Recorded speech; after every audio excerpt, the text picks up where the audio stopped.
Well, we are here, and you are, well, wherever you are. It's Mike and Mike's Off-Air Podcast. Mike Pesto with you. And Mike O'Neill, afternoons, the new My 97.5. So, something interesting happened Monday that you may laugh at. And if you do, that's fine. I'm all about self-degrading humor. So, I finished up here about 10 o'clock, as I always do, and I had a little errand to run at City Hall. So, I'm like, you know what? I looked at my watch. I got an Apple Watch. It'll tell me if I've got my steps in or not. And I'd been pretty stagnant for most of the day at that point. So I thought, I'm going to walk to City Hall, which it's about a mile walk from where we are to where it is on Asequia next to Redwood. So I make the walk all the way there, and I get to the door. And usually the door, it's a motion sensor. You get close to it, and the door opens for you. And the door didn't open. Uh-oh. I'm like, probably just. Did you go on Monday? So I jiggle the handle and shake it, and I'm like, what's going on? I look. On the door, it says Monday through Thursday, office hours, Friday, close. Why aren't they Martin Luther King Jr. Day? So, had a little egg in my face. I looked around like, did anybody just see that? Yeah. So, in retrospect, did anybody see that yet? I talked about it on the air this morning, and now I'm mentioning it with the podcast. So, apparently, I don't embarrass all that easily. It's the only... The only reason I know now is because my wife takes care of my grandson, picks him up at school, which we knew he wasn't having, and why, and okay. So I'm smiling over here. Yes, you are. And if you want to laugh, please do. I'm sure I'm not alone. I'm sure. In fact, my wife told me she actually went past our credit union, and as she was driving by, I think she went to the ATM. She did something at the ATM, and someone actually walked up to the door of the credit union and was trying to figure out why the door was locked. Where are you guys? Come on. They're gone for lunch? What's happening here? All day, apparently. So, yes, Martin Luther King Jr. Day is a very important day. It is a federal holiday for a very good reason. But I started thinking about it. What holidays, official holidays, are on your Mount Rushmore of holidays? So you have to have 4. Don't even ask me who's actually on the Mount Rushmore. It's Washington, Lincoln, and 2 other guys. Doc, Snoopy, Sneezy, and Rudolph, I think. We just added one. I'm just kidding. So if you want to let us know, especially if you watch this on YouTube, please comment below with who's actually on Mount Rushmore, the other 2, other than Washington and Lincoln. I'm pretty sure they're on there. Yep. But for you personally, Mike O'Neill, your Mount Rushmore of holidays, what are they? I know that, actually. Okay. Top to bottom? Bottom sure. to top. Yeah, so 1, 2, 3, 4, in order. Number 1 is Easter. Absolutely 100. Ahead of Christmas. Absolutely. Wow. Christmas okay. is important, but it doesn't mean anything without Easter. All right, I got you. Yeah. Easter is Jesus' death and resurrection, changing the course of history. Although I could argue you can't die if you're not born first, but that's why it's 2. Okay, so Christmas is 2, and because it's obviously the explicit fulfillment of number 1. Love Christmas, and it's familial, and we have so many not routines, so many traditions that will never go away. Thank you. They're awesome and fun. Food, the way we do things. We talk about it all the time. The way we do Christmas trees and this, and all the things and lights. It's all very important and specific. And I would say the most important tradition is listening to the new My 97.5 every Christmas because we have your all-time Christmas favorites. Early in November.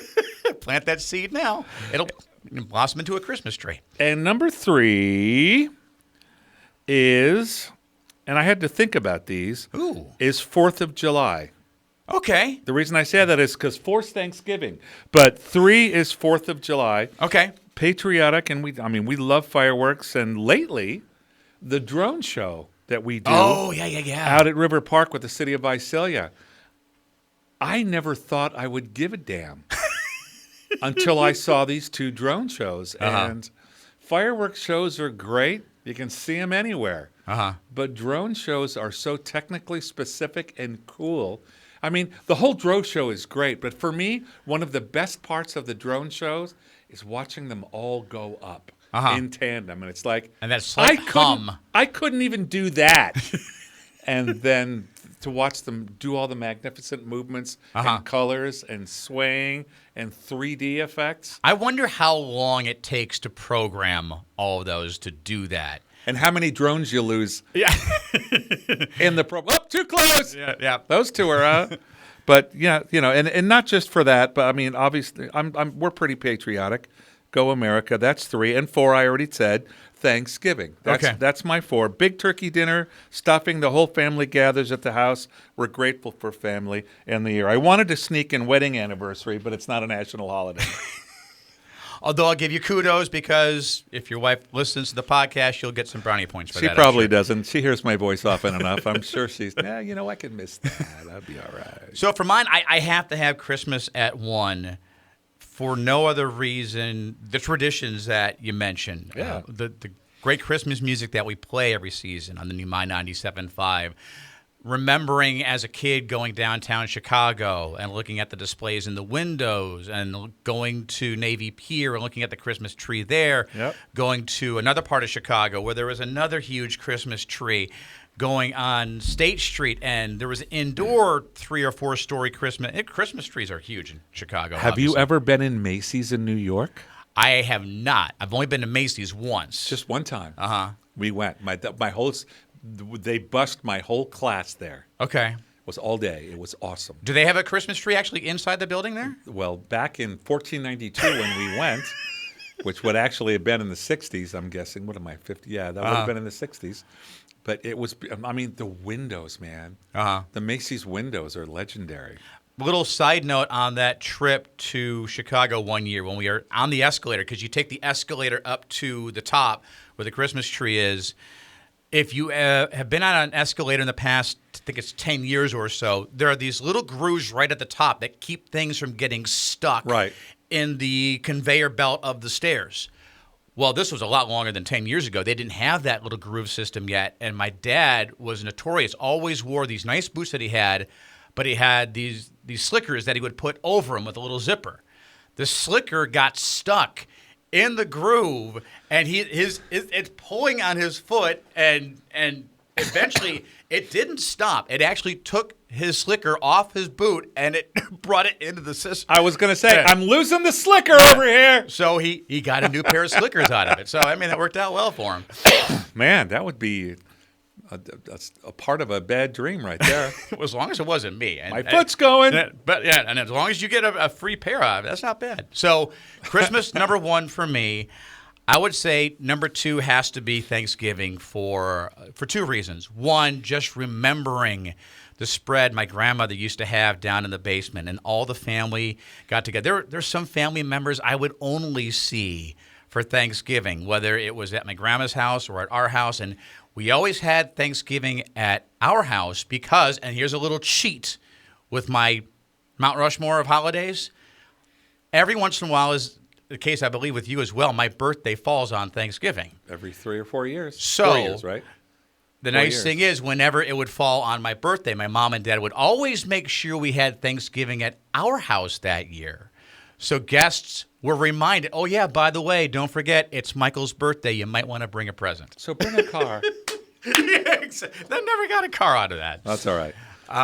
Number 3, I would say 4th of July because I was in the Cub Scouts, I was in the Boy Scouts, and I remember distinctly touring northern Illinois at the time where I grew up and being in all of the 4th of July parades and being a part of that. And then, as you mentioned, the fireworks and the drone shows and everything that gets done here in the South Valley in that regard as well. Sean was in Boy Scouts when he was younger, and his pack, at least the year he was in, cleaned up Tulare. What's the stadium called? Valley Strong Ballpark. No. In Tulare. Yeah. Zumwalt Park? No, the high school stadium they play football in. Oh, Tulare I can't remember Unions. the name of it, but yeah, I know. Anyway, yeah. That's where the fireworks show is. And wait, no, it's not. It's at the racetrack, right? Well, It's the only one I know on the about fairgrounds, now right? is in Exeter. Exeter always has the huge Well, fireworks Tulare shows. had one every year. Oh, do they? And I'm pretty sure it's on the grandstands at the fairground. Okay, I know Porterville used to. I think maybe they still do. I'm not sure. They do, but his pack cleaned up the the stadium or okay. the whole thing afterwards. And I thought, oh my God, that thing's huge. And they trash it. We're going to be there forever. It blew my mind how 3 guys with gas-powered blowers tore through the stands in like no time flat and blew everything straight down onto the field into 2 big piles. We cleaned them into buckets, and we were gone. It took 2 hours, Michael. Wow. I was like, weird dude. We are going to be there, and we are going to die because it's the July, by the way, in the South Valley. But no, it took no time at all. I know it has nothing to do with the holiday, but I always think of that with the 4th of July now. Number 4 may surprise you a little bit. For me, the past few years or so, it's become Memorial Day. Yeah? Maybe because of having taken that trip with Central Valley Honor Flight. Yep, you got to do that. Going to Washington, D.C. It wasn't over that holiday, but these are our veterans, many of whom lost friends of theirs in the line of duty. Yep. Having had a chance a year or so ago, because we're on the air, obviously, and I'm here at the station while there are services going on, but I was able to sneak away one point a couple of years or so ago, and with the cemetery in Visalia, they have a great ceremony every year, and I had a chance to actually see it and be a part of it, just kind of watching it all unfold as opposed to just looking at the pictures and video after the fact. Remind me of something. Is it Veterans Day or is it Memorial Day at 11 o'clock? I want to say it's Veterans Day in Washington, D.C. There's some place at 11:11. You stop for a minute. Yeah, it is Veterans Day, so I'm hijacking your story. No, that's fine. With no direction to go. So, yeah, and it's at 11:11 on that day. On Veterans, not Memorial Day. Memorial Day, that's a whole special day, just for those that gave all. Yeah, exactly. And Paul Loeffler with Central Valley Honor Flight, what a great job he does with that. As we get into this season now, 2026, as we start finding out about those, we had the privilege of being on hand for the most recent homecoming for Central Valley Honor Flight. I'm hoping we get a chance to do that again this year. Typically, there's like 3 to 4 flights every year, and they're trying to still get as many veterans from World War II to go. But for the most part, most of the ones that want to go have already been, or unfortunately no longer with us. I'm going to guess it's non-vets now, right? Well, no, it's always a veteran. It always has to be a veteran of Korean War, Vietnam War. But that's what I'm saying. At this time, the age of the veterans, is it most typically a non-vet now? I thought you said non-vet. No, non-vet. Okay, yeah, I'm going to... I would say for the most part between Korea and Vietnam, and I don't know if they've had the war in Iraq, any of those veterans start taking the trip. Some have as guardians, where it's an uncle of theirs or maybe a father of theirs that they're going with because they served in Korea or Vietnam.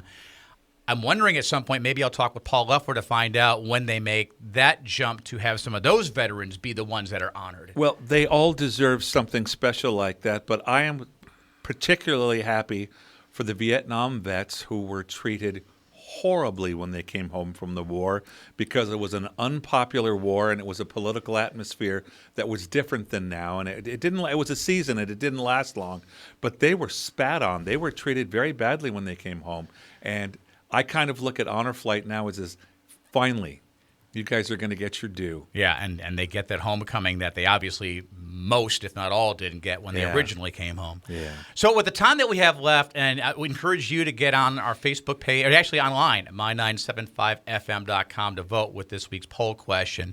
Because there's a new study that came out just last week. I want to say it was Thursday or Friday, specifically when it comes to your back. What is the best position to sleep in? Oh, man. Now, do you know 1, 2, 3? What are the orders? There's an obvious one that most back specialists will say this is head and shoulders number 1, half a step below it number 2, and then at the very bottom is number 3. It's probably side, stomach, and back. No. Really? You're wrong in all 3. Funny, because the reason I say that is because I have to. Well, you don't have to do anything. I sleep on my back because I've had, count them, 8 surgeries, all in my gut. And guess what you can't do when you've had gut surgery? Lay on your stomach. So I'm used to sleeping on my back now. Well, ding, ding, ding. That is, they say, the best position to sleep in if you've got a good mattress, if you have a good pillow, if you can sleep on your back. I can't. I've tried sleeping on my back. I just can't fall asleep in that position. Don't need a CPAP machine. No. Because you'll end up there. That's what I understand. It'll fall right off. If I had to, I guess I probably would. A very close second, they say, on your side, with the caveat being make sure you're totally on your side, not rotated a bit, either towards the mattress or away from the mattress. Yeah. But and they mentioned in the article that I found, which I think we posted up on our Facebook page, definitely make sure you've got a good pillow in that case, and maybe even think about having one between your knees as well. I've done that. And because if you're twisted, you'll wake up with a trashed lower back. Yeah. That's awesome. It's awesome. And the absolute worst position to sleep in. Again, this is just for your back, and there are other issues when it comes to sleep apnea and your sinuses, but for your back is sleeping on your stomach. I can't. They say if you have any back issues at all, do not ever sleep on your stomach. Because you're kind of technically like that. Yeah. And that's not, Well, walk after that for a while, why don't you? Do anything at that point. But if you want to weigh in on it, again, it is online, my975fm.com. Just asking you, fill in the blank. Most nights I sleep on my side, sleep on my back, sleep on my stomach. I believe at last check, most say sleep on their back. So they're doing something I can't do. Really appreciate you watching and listening. One thing I didn't mention early on is do subscribe to our YouTube channel. Would really appreciate it if you did that.